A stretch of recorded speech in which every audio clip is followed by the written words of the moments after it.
I couldn't afford to lend money to an inept craftsman drowning in debt. He had to repay the full $500,000 by the end of the month. That's when Wilson, a new loan officer, arrived at my office. I had been a craftsman for 35 years, and she immediately demanded full repayment of the loan. Lending money to an elderly woman working in an office on the verge of collapse due to debt doesn't ensure repayment. You'd better pay it all back while you still can, she said brusquely. Wilson's rude behavior made me furious. Fine, I'll repay the $500,000 in full, I snapped. But you'll regret this, I muttered under my breath. Wilson burst into laughter, clutching her stomach. A lousy banker like you.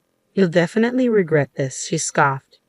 Ignoring her laughter, I declared my quiet retaliation against Wilson. My name is Smith, and at 60 years old, I'm still active as a gardener. I started at Smith Landscape Design 35 years ago, and now run the company as president. I joined after high school, working under my father's management. Becoming a skilled gardener takes years of artisanal skill. I took over as president 10 years ago when my father, the previous president, fell ill with stomach cancer. In the past, most homes had gardens, but now, with the rise of condos and apartments, demand for gardeners has dwindled. Despite this, neither my father nor I considered quitting. Some homeowners, particularly the elderly, struggle with back pain and unsteady legs, making it hard to tend their gardens. Although our business temporarily declined, rivals closing down have secured our customer base. I'm determined to continue developing our beloved landscaping company, cherished by the community. Even at 60, I'm still active and plan to stabilize the business so my children can take over confidently one day. Then, one day, a banker named Brown visited my office. Brown had been our loan officer since my father's presidency. I'm sorry to say this on a personal note, but I decided to retire, Brown said politely, introducing Wilson as his successor. Wilson, a young woman in her 20s, greeted me briefly. Despite my greeting, she remained silent, and small talk with Brown filled the air. Wilson later visited our office alone. Hello, I'm Wilson from Trust Bank. My boss asked me to meet our customers, so here I am, she said, catching me off guard with her demeanor, leaving me speechless.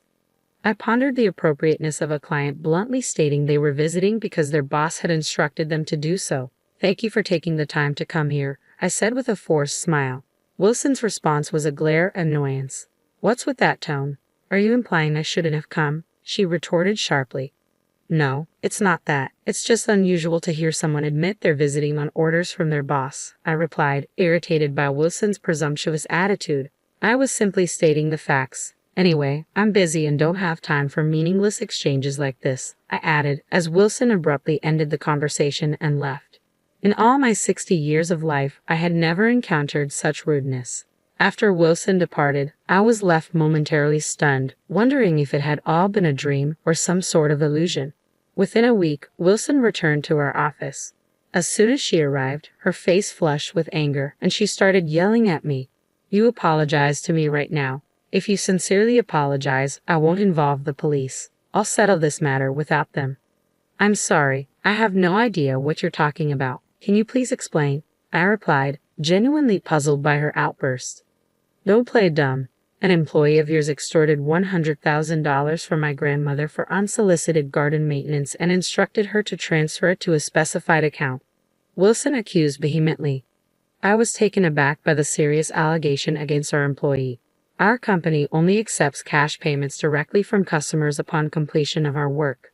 We would never instruct a customer to transfer money to any account. Do you have any proof that an employee of ours did this? I retorted firmly. Wilson's response was equally forceful. My grandmother clearly stated that someone named Williams from Smith Landscape Design contacted her, deceived her, and took $100,000. As the president, it's your responsibility to address this. Despite her accusation, I knew there was no one named Williams in our company. Please give me a moment to check, I said calmly, excusing myself to retrieve the employee roster from the office, mindful of privacy concerns. I can't show you any evidence, but I've confirmed there is no one named Williams employed with us, I explained calmly. Oh, I see. You're determined to evade responsibility. If that's how you want to play it, I'll devise a strategy. Wilson retorted sharply before leaving. I couldn't shake off the unsettling feeling about what Wilson might be plotting. Her face haunted my thoughts. whether awake or asleep. A few days later, Wilson returned to my office with a demanding tone. I can't lend money to an incompetent craftsman buried in debt. Repay the full $500,000 by the end of this month, she stated firmly upon arrival. Her directive didn't appear to be from the bank. Could this be her own decision? I asked calmly, why do you believe our office is in deficit? And why must the entire loan amount be repaid this month? Please explain. Wilson responded disrespectfully, smiling condescendingly. As the president, it's obvious your company is in the red. Moreover, there's little demand for landscaping nowadays. You'd better repay it all while you still can. Then, Wilson whispered something even more shocking in my ear. That's just the official reason. If you repay the $500,000, 5 times the $100,000 my grandmother supposedly lost, I'll drop the matter. Her outrageous behavior triggered my anger. Fine, I'll repay the $500,000 in full. I agree through gritted teeth. But you'll regret this. Wilson burst into laughter. It's you who will regret it, old lady.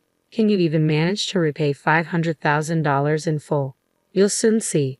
Quietly seething with anger, I declared my retaliation against Wilson. Ignoring her laughter echoing in the room, I prepared for the next day. I called the bank and spoke to a customer service representative. Hello, this is Smith. Thank you for your ongoing support. Could you please ask Loan Officer Wilson to stop visiting my office? It's causing us trouble. I'm terribly sorry. The branch manager will come to your location right away, the representative assured me before apologizing and preparing to end the call. As I listened, I overheard another nearby bank employee muttering, "Her again? How many times is this now?" It seemed Wilson might be repeating similar actions with other clients. Stepping outside my office, I found Wilson waiting for me. "Oh, there you are. Hiding won't help. If you don't want to be reported to the police, sign these papers now," she demanded, thrusting termination documents for a loan agreement toward me. "Is this the bank's decision or just yours?" I asked calmly. "My opinion is the bank's opinion, obviously. Anyway, a fraud like you has no right to complain. Just sign it," Wilson retorted aggressively. "I have just called the bank. The branch manager is on his way, and I'll sign it then," I replied firmly. Wilson's face paled. "What? Why did you call the bank? I thought you were trying to avoid me by staying in your office." "When did I say I was trying to avoid you?" I countered, watching Wilson visibly unsettled and looking as if she wanted to escape. At that moment, a bike pulled up behind Wilson, and I ushered in the branch manager who had just arrived. He entered with a worried expression, guiding Wilson into our office's reception area. I apologized sincerely for the inappropriate behavior of our staff member, Wilson. "It's inexcusable," the manager addressed me politely before turning sharply to Wilson. "Why would you treat one of our most valued customers who has always supported our bank like this?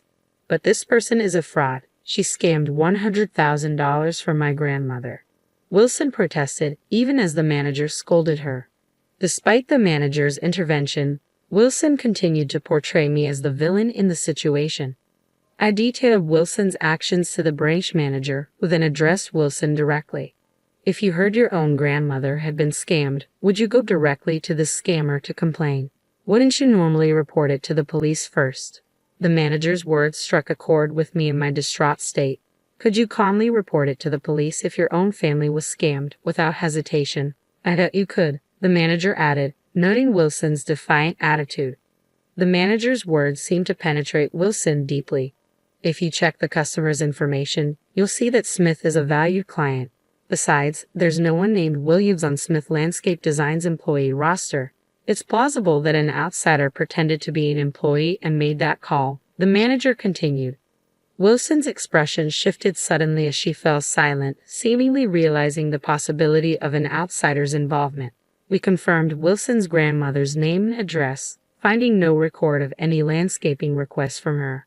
Moreover, her grandmother lived in public housing, where we wouldn't undertake any work unless specifically requested by local authorities. In any case, shouldn't the first step be to report this to the police? I interjected, noticing Wilson flinch but continued to anxiously watch the branch manager. It's unbelievable that an outsider could have done this, but terminating a $500,000 loan isn't a trivial matter, I pointed out. You make a fuss over your grandmother being scammed out of $100,000, But you think terminating a loan 5 times that amount is no big deal? Wilson's defiant glare at the manager seemed to waver, realizing it was best to remain silent. Wilson, despite your education, failing to understand basic principles like consulting with and getting approval from the branch manager before making such decisions disqualifies you from continuing as a banker, the manager stated firmly. We will take strict disciplinary action. With that, the manager apologized to me and escorted Wilson away, almost pulling her along by the collar. Reflecting on my past interactions with the bank, I realized our company wasn't currently facing cash flow issues. We mainly took loans to maintain our relationship with the bank. Initially, I didn't understand why we borrowed money when it wasn't necessary. However, my father, who founded Smith Landscape Design, had faced financial crises in the past. Each time, it was the banks we had good relationships with that provided crucial assistance. Banks have lending targets to meet, my father once explained. But when a business struggles and seeks help, banks often hesitate if the outlook is poor. Taking loans when we don't urgently need them helps build a repayment record and trust with the bank. This way they're more likely to support us in times of genuine need. Yet, despite this understanding, I couldn't fathom the recent behavior from Wilson, a novice banker lacking even basic social manners, and a branch manager seemingly unable to rein her in. It was evident our trust with the bank was eroding, leaving me uneasy about continuing our financial relationship, let alone receiving loans. After discussing with my family, I made a decision. The next day, I visited Trust Bank to convey it.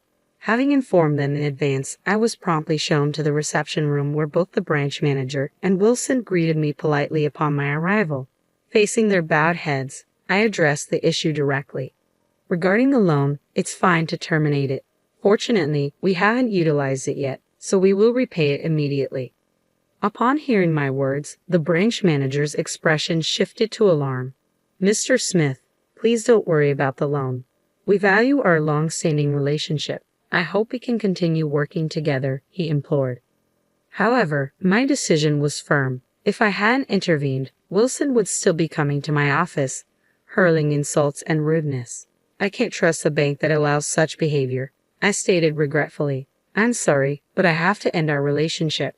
I am truly sorry for what happened. We will take strict action against Wilson, and such an incident will not recur, the manager assured me, attempting to persuade me to reconsider. Won't you please continue doing business with us? No matter what you say, my decision won't change, I replied resolutely, pushing away the branch manager's attempt to persuade me. As he prepared to leave the reception room, the door suddenly burst open, and a visibly distressed bank employee rushed in. Excuse me, I must leave, the manager said abruptly, a look of concern on his face as he exited. A woman's voice followed from outside the room, clearly agitated. When I visited your bank, a banker named Wilson said to me, we don't lend money to the incompetent. What kind of training do you give your bankers?